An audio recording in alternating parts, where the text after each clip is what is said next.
rantse da Allah mahukuntan Najeriya ba ku taba mana abun kunya, ba mu taba ganin abun kunya, abin da zai zubar mana duniyar jami'an tsaron mu rashin kai.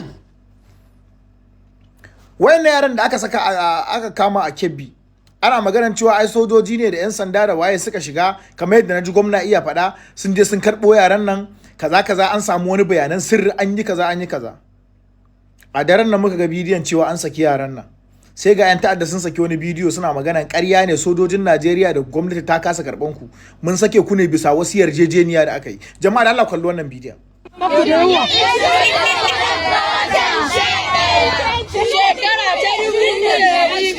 An ba ku da yunwa? To an ba ku kulawa? To insha Allah kun dai gaba a mai ku lafiya akan uwayenku ku koma lafiya. Kuna lafiya ku? Akwai wadda an kawo magana banza daga cikin ku?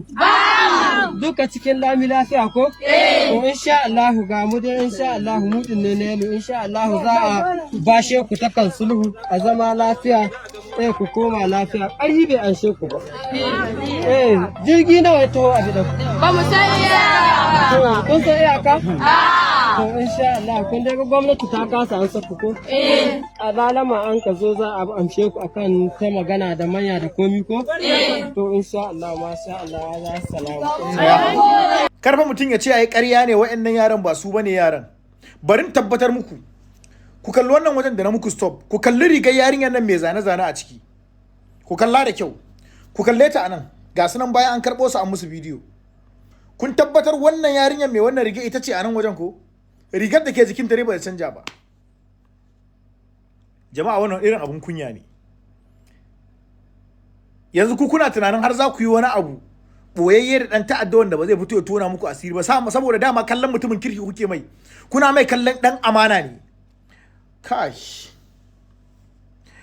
Wato jama'a ina rantse muku da surat ina muku rantsuwa da Allah da ya halicci annabi. Na daɗe ban ga abun kunya da ya ɗaga min hankali irin wannan ba. Yanzu a kwaci yaran ba mu da wanda za su je su karɓo, sai dai a yi yarjejeniya da 'yan ta'adda su sake su saboda ku cika musu wani burinsu, ko kuma wasu daga cikin yaransu da kuka kama kuka ajiye a prison. Ƙarshen yarjejeniyan kenan. Bai wuce a ce muna da yara kaza a hannunku kun kama su ku sake su, mu ma bari mu sake muku yaran. To wa ya sani ma in yaran nasu ne kun sake su war haka sun koma daji da makamansu. Jama'a kowa ya je ya nemi abin da zai kare kansa ba. Ba za a iya kare ku ba. Ba za a iya kare mu ba.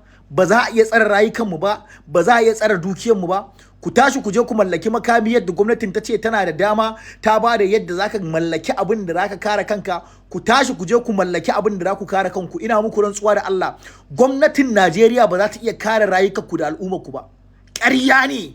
'Yan ta'addan nan sun fi ƙarfin su, ba abin da za su iya yi wallahi. Tir wallahi tallahi.